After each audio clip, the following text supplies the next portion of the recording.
그래서 이제 어제 네.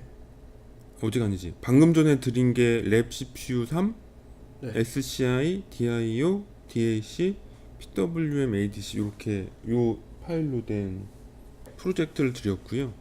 지금 방금 보여드린 PWM과 관련된 기능 중에 그 트립 쓰는 코드 네. 뭐 추가된 거? 추가된 거라고 하긴 뭐하지만 약간 그거랑 관련된 거를 좀 설명해 드릴게요. 우선은 주력으로 살펴보실 내용은 요 메인 함수고요. 이 메인 함수랑 트립은 이 EPWM 여기 코드에 다 들어있어요. 다 PWM 기능이라서 그래요. 그렇고 찾아보시기 되게 쉬우신데 제가 이렇게 주석도 좀 넣어놨거든요. 뭐 참고될지 모르겠지만 주석 살짝 넣어놨어요 한글로. 요 메인 함수다 메인 함수.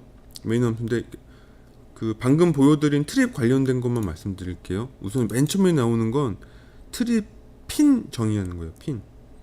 그래서 이게 회로도 잠깐 주시면 반복해서 듣다 보시면 일정한 패턴이 나오는 거 아실 수 있어요.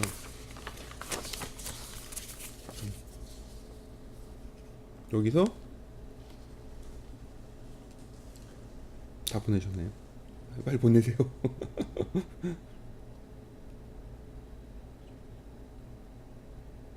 네. 여기서 12번, 13번에 TZ1N, TZ2N이라고 있잖아요. 네. 그게 요 12, 13번 네. 핀이거든요. 네. 그래서 이제 나중에 공부를 계속 하시면 아실 텐데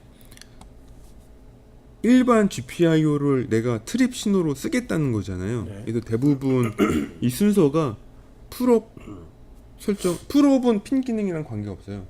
풀업 할 거냐 말 거냐 설정하는 거고, 두 번째 거는 이제 셀렉션. 이게 싱크 맞추는 기능이거든요. 그러니까 28335가요. 입출력 최대 속도가 75메가 정도 돼요. 근데 그러다 보니까 문제가 있죠. 노이즈랑 구별이 잘 안 되거든요, 신호가. 그래서 약간 디지털 필터링 같은 게 있어서 뭐 3클럭 연속으로 들어와야지 신호를 인식한다든가 뭐 6클럭 이상 들어와야지 인식하다든가 이런 게 있거든요. 그래서 요거는 제가 6클럭 들어오도록 필터링을 걸어놓은 상태예요. 네. 그래서 요런 거 걸어주고 마지막에 제일 중요한 건 이 먹스 레지스터인데 얘가 이제 기능을 결정해요. 네. 실제 12번 핀을 내가 트립으로 쓰겠다 안 쓰겠다가 여기서 결정되고, 말씀드린 대로 요 레지스터 이름을 컨트롤 슈트에서 검색하시면 관련된 내용을 볼 수가 있죠.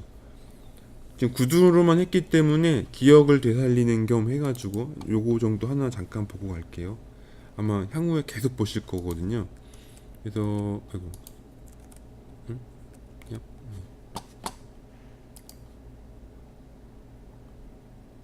여기 PWM 트립은 PWM이 있거든요. 여기 들어 아니 트립이란다. 이거 핀 설정하는 건 다 시스템 앤 컨트롤입니다. 저 또 엉뚱한 거 얘기했는데 항상 헷갈리시면 돼. 핀 설정, 인터럽트, CPU 타이머 뭐 등등등은 다 예, GPIO. 다 여기에 있어요. 그래서 여기서 GPA MUX 1이라고 치면 얘랑 관련된 레지스터가 여기 뜨거든요, 밑에. 네. 가시면 안 보인다. 이렇게 여기 GPA 11번, 12번 관련된 레지스터인 거죠. 그거에서 보시면 이렇게 12, 13이네. 여기가 1을 넣으면은 트립용 핀, 2를 넣으면은 캔용 핀, 이게 기능이 결정되는 거죠. 그래서 이제 지금은 내용이 설명해 드리는 내용이 많다 보니까 혼란스러우실 수도 있는데, 결국에 초반에 이런 뭐 이렇게 함수 이름 중에 뭐 GPIO라고 붙은 애들은 다 이 과정이에요. 핀에 풀업이 있냐 없냐, 싱크 필터를 걸 거냐 말 거냐, 그 다음에 기능을 뭘로 쓸 거냐. 요 패턴이 항상 반복되거든요. 단지 지금은 이제 한 번에 많은 양을 받다 보시니 헷갈릴 수도 있지만 이걸 계속 꾸준히 보시면 이 패턴이 일정해요. 그래서 이게 지금 요 회로도에 있는 요 두 핀을 내가 PWM 트립으로 쓰겠다라고 하는 거죠. 그리고 일로 와서 트립과 관련된 거 빼고는 스킵할게요. 네. 그 다음에 아까 트립을 인터럽트 함수로 처리를 하거든요. 보통은 별도의 프로세서를 써요. 이렇게 코드를. 그래서 그 관련된 인터럽트 함수를 등록한 거예요. 아이고, 뒤로 날라왔네요. 이제 GPIO 설정하는 거 말고 두 번째로 어려운 게 이건데, 이게 인터럽트 구조를 이제 이해하셔야지만 왜 이런 걸 하는지 아실 거잖아요. 좀 보셔야 돼요. 지금은 짧은 시간이라서 다 설명하기는 어렵지만, 이게 뭐냐면 C 언어 문법상으로 이 함수의 주소를 이 DSP가 관리하는 인터럽트 주소를 관리하는 메모리 공간에 넣는 거예요. 그래서 이 함수 이름을 여기다, 함수의 주소를 여기다 저장했기 때문에 이 인터럽트가 걸리면 요 PI 벡터 테이블이라는 곳에서 이 함수 이름을 불러오는 거죠. 네. 구조상으로 해서 그러면 얘가 이 함수로 콜을 해요. 이게 점프를 해가지고 네. 인터럽트가 처리되고 끝나면 다시 복귀하고 그냥 이런 구조거든요. 음. 이거를 제가 이게 말로 했기 때문에 박사님이 아마 받아들이지 못하셨을 확률이 높아요. 대부분 그러거든요, 처음에는.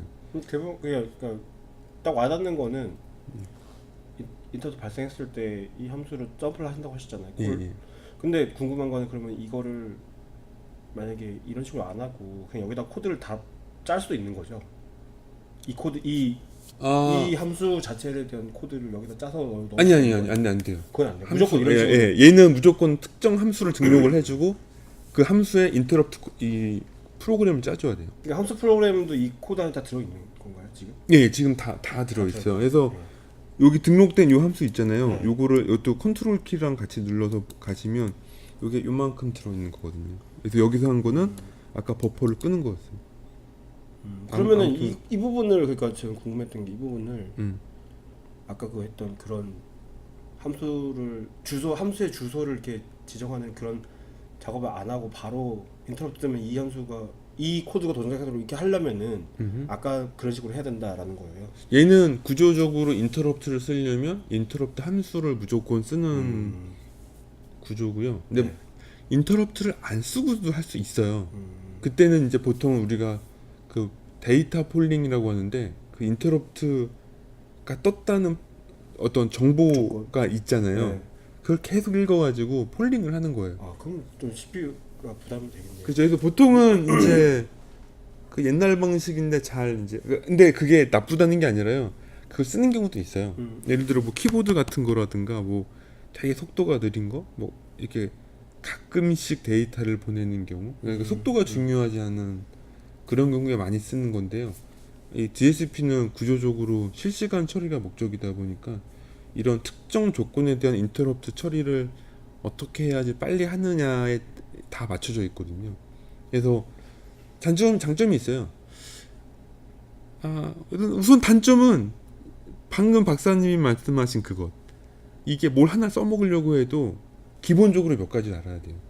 우선은 클럭 구조를 알아야 되고 GPIO 핀을 설정할 수 있어야 되고 인터럽트를 알아야 돼요. 적어도 이 세 개를 알아야 그나마 딴 거를 이제 공부할 준비가 된 거예요. 이 세 개 가지고는 아무것도 못 하거든요. 그게 좀 시간이 많이 걸려요. 그 상관관계 이해할 때까지 좀 걸려요. 근데 아마 요새는 암사 거라고 해도 다 똑같을 거예요. 요새는 다 규모가 이제 예전처럼 기능이 작지가 워낙 않고 복잡해져가지고. 예, 많다 보니까는 이제 쉽지 않거든요. 네. 단점이지만 장점이 있어요. 우선 이런 구조로 발전시킨 거기 때문에 이거 자체로는 굉장히 빨라요. TI가 맨날 얘기하는 건데 인터럽트가 발생했을 때 여기까지 오는 시간 그게 중요하거든요. 조건이 됐으면 이걸 빨리 처리해야 되잖아요. 그쵸. 여기까지 하는 시간이요. 23클럭인가 25클럭인가 150메가면 75메가 딱딱딱 실제 코어가 도는 속도에는 150메가 150 맥시멈 쓰는데요. 그러면은 6.6나노 정도거든요. 그러면은 예를 들어 한 25개 정도에 6.6 하면 120, 실제 100 150? 몇 나노 100 몇십 나노밖에 안 되는 거죠. 150 나노. 그래서 엄청 빠른 인터럽트 처리 속도가 강점이라고 맨날 주장해요 이분들은. 근데 실제로 그래서 시장에서 쓰는 거겠죠. 안 그랬으면 이미 그런 거에 민감하신 분들은 이미 딴 데로 가셨을 거예요. 뭔가 그거를 위해서. 그래서 그런 것들이 단점이고요. 굳이 말하면 근데 장점은 말씀드린 대로 빠르다. 이거 구조가 이미 최적화돼 있기 때문에 빠르다. 음. 하고 음. 알기만 하면 쉬워요. 유용하다. 왜냐면 여기만 쓰면 되거든요. 여기만. 그 코드만 만들면 그렇죠. 그러니까 다른 코드들이랑 내가 다 엮어서 하는 게 아니라 요 인터럽트 기능만 여기에 모으면 되니까 아, 그렇네요. 또 그런 장점들이 있거든요. 그렇네요. 이렇게 사용자가 원하는 코드 수정하기가 쉽겠네요. 요 부분만 고민하면 되니까. 하고 이제 이러다 보니까 이 프로그램 코드에 특이한 경향도 있는데 전역 변수를 되게 많이 써요. 이쪽 쓰시는 분들은 그래요. 왜냐면은 다 함수 처리다 보니까 함수와 함수끼리 데이터를 교환할 수가 없잖아요. 네. C 언어 변수로는 지적 변수거든요. 그러니까 내 함수에 있는 지적 변수 정보를 저쪽에 줄 수가 없어요. C 언어 문법에서는 하니까 다 이거를 전역 변수로 선언해서 다 그냥 통용되게. 다 통용해서 쓰거든요. 그래서 TI 권을 잘 보시면 그러니까 이거 표준 C로 짜시는 분들은 전역 변수 엄청 씁니다. 또 그런 구조가 특징이 있어요. 그래서 초반에 변수 선언이 이만큼 있어요. 앞쪽에 메인 함수 가기 전에 변수가 이만큼 있고 메인 함수가 뒤에 나와요. 그러면 그 전역변수를 많이 쓰면 단점은 초반에 그게 많아지는 거 라인 수가 많아지는 거. 코드상 많아지는 건데 그거 말고는 단점이 원래는 코어상의 단점이 있는데 얘는 이제 메모리가 작아서 그렇긴 한데 메모리가 작으면 그 어드레싱 모드라고 해서 그 변수를 가져오는 이 프로그램 이 DSP의 동작이 있잖아요. 네. 전역 변수는 모든 프로그램에서 써야 되니까 모두가 쓸 수 있는 메모리 공간에 갖다 놓거든요. 근데 메모리 공간이 멀리 있으면 가리키는 그 주소값이나 동작이 커야 되거든요. 그렇네요. 그래서 동작이 원래 느려요. 근데 이게 대형 컴퓨터 있잖아요. 네. 이게는 문제거든요. 굉장히 심각한. 64비트면요. 어드레스가 64비트잖아요. 그러니까 데이터 명령어 하나 처리하려면 어드레스 한번 쓰고 명령어 64비트, 데이터 64비트, 뭐 64비트 연산하고 64비트 또 그러니까 이게 복잡한 거예요. 그래서 원래는 큰 시스템에서는 전역 변수가 속도 저하의 원인 중에 하나거든요. 그래서 지적 변수 개념이 나온 게 그 영역 소규모 걸려 있는 코드만 쓸 수 코드만 있게. 그게 원래 지적 변수 C 언어에서 스택을 이용한 지적 변수 개념이거든요. 네. 근데 이게 이제 지금 이거는 뭐 원론적인 얘기였고요. 얘는 메모리가 3메가 공간밖에 안 돼요 전체가. 근데 3메가를 다 안 써요. 그 중에 몇 킬로바이트, 수십 킬로바이트 정도 쓰는 거다 보니 전역 변수를 잡아도 사실 지적 변수랑 엄청난 차이가 있냐면 조금 차이 나요. 명령어가 따로 있긴 한데 뭐 그닥 그렇게 저희가 쓸 어플리케이션에서 충분하죠. 네. 예.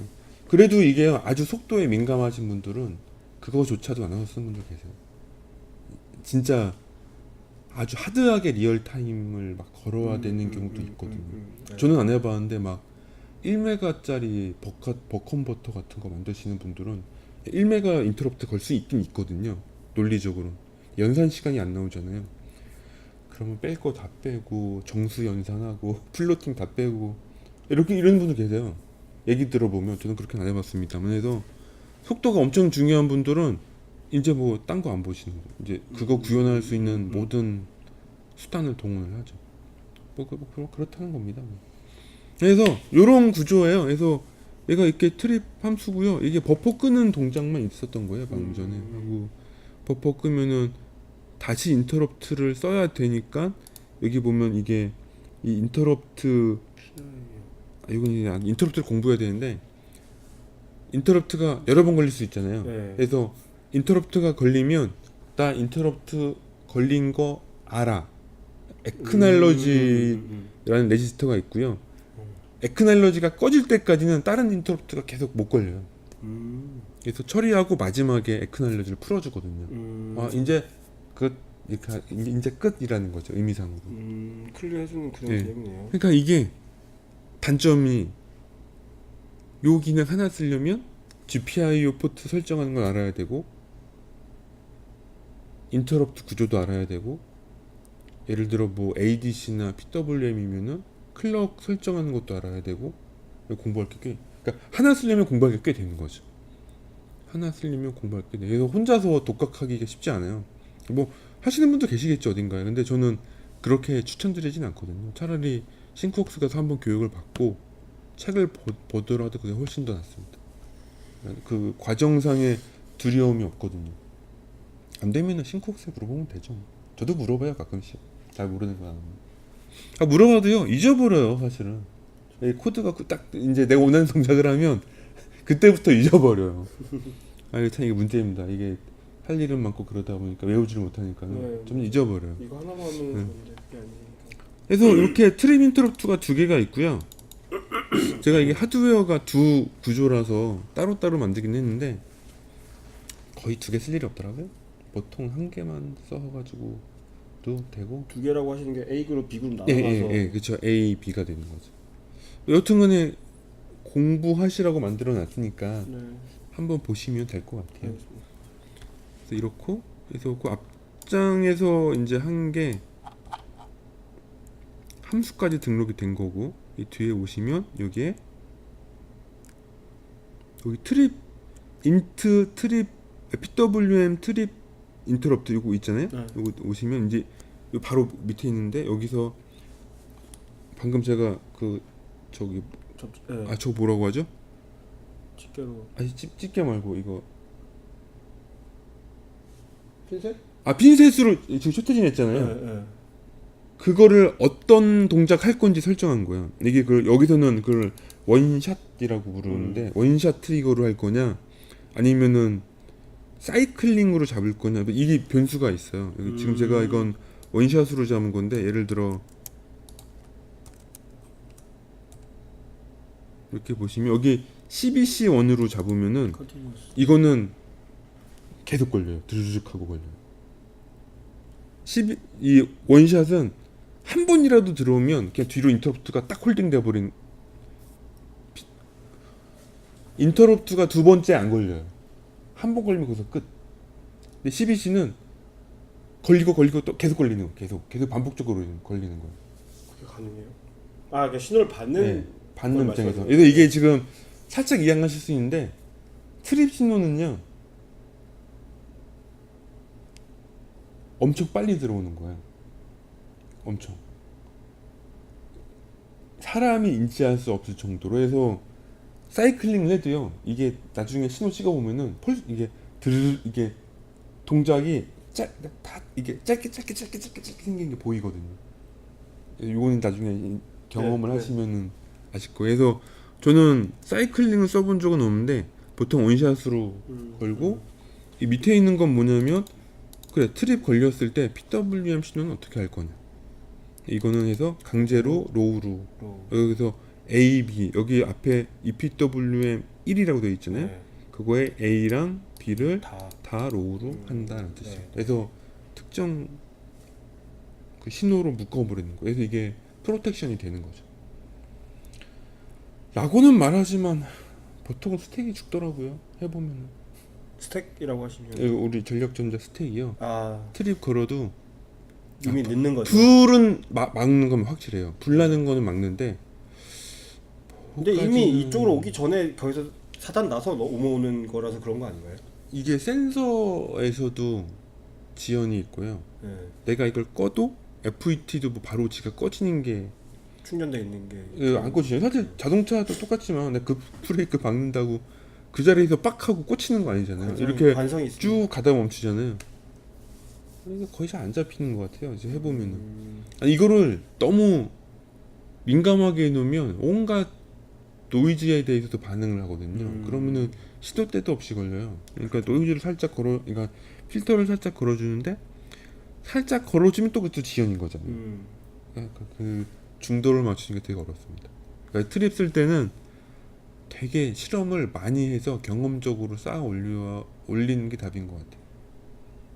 되게 애매한 게 있어요. 나중에 이제 하시다 보면 아시겠지만 아까 말씀하신 것처럼 트립이다 아니다 판단하는 기준을 뭘로 잡아요? 그거는 이제 요 아. 신호에서 하는데요. 예. 요 트립은요 딱 조건이 하나예요. 이 핀은 평상시 하이였다가요 네. 로우로 떨어지면 무조건 트립이에요. 그게 낫겠네. 극성을 못 바꿔요. 그게 그거는 낫겠네요. 고정돼 있어요. 그게 낫- 그래서 이 하드웨어랑도 관련돼 있는데 이 하드웨어에서요 잘 보시면 여기가 트립 신호가 안 들어와 있으면 풀 업되어 있거든요.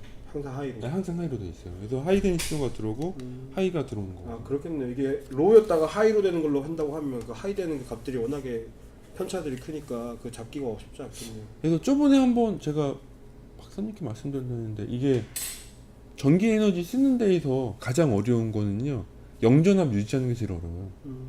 그러니까 노이즈라는 게 0V 노이즈는 없잖아요. 그렇죠. 그러니까 어떤 에너지원에 있는 상태에서 거기서 막 흔들리는 노이즈들이 있거든요. 그러니까 노이즈는 대부분 전압 원으로 치면 어느 전압 전 위를 가지고 있는 거죠. 그래서 0V로 밑으로 붙이는 게 생각보다 쉬운 작업이 아니거든요. 여튼 해서 네. 트립은 기본적으로 하이고 걸리면 로우로 깔리는 거다. 그래서 이런 코드들이 여기 들어가 있고요. 그래서 그거 하고 나면은 이제 요 코드는 이게 다 인터럽트 관련된 거예요. 아까 전에 핀 설정했고 인터럽트 함수 초기화했고 인터럽트 함수 주소 등록했고 이제 얘는 뭐냐면 전체적으로 그 인터럽트의 대표라고 해야 하나? 오아링 그 신호들을 모은 다발 꼬다리가 있거든요. 오아링 된 레지스터인데 얘가 요 전체를 다 관리를 해요. 그래서 요거를 활성화 해줘야 돼요. 활성화 해줘야 돼요. 예를 들면 이거죠. 우리가 여기 방마다 각 뭐 전 에어컨 뭐 키는 버튼이 따로 있잖아요. 근데 얘는 차단기 같은 거예요. 통합 관리. 네, 통합 관리해 주는 거. 요 한 놈한테 요거랑 관련된 인터럽트가 8개가 묶여 있거든요. 얘를 켜줘야지 8개 중에 어떤 놈이 활성화가 되는 거예요. 이중으로 그렇게. 예, 약간 단계가 좀 나눠져 있어요. 그거 된 거고 요거는 뭐냐면요. 아까 전에 인터럽트 함수 등록했잖아요. 여기 앞쪽에서 내가 요거 네, 내가 네, 함수 쓴다고 네, 등록했잖아요. 네, 네. 등록한 그거 활성화해 주는 거야. 너 나 그거 쓸 거야라고. 그러니까 여기에 등록했다고 해서 인터럽트가 그러니까 이 보셔도 알겠지만 하나 설정했다고 해서 인터럽트가 걸리는 게 아니라 등록하고 활성화하고 등록하고 활성화하고 이 몇 가지 과정이 안전장치 같은 건가요? 나중에 인터럽트 공부하시면 아시는데 이게 구조가 약간 좀 복잡해요. 특이해서. 예, 특이해서 그런. 알겠습니다. 근데 거기까지 되면은 이제 그다음에 여기 다시 이제 메인 함수 함수. 와서 땡글땡글 루프 돌고 있는 겁니다. 그래서 여기까지가 트립이었고 아까 방금 보신 그 동작을 여기 보여준 코드 안에서 다 하고 있는 겁니다. 우선 여기까지 하고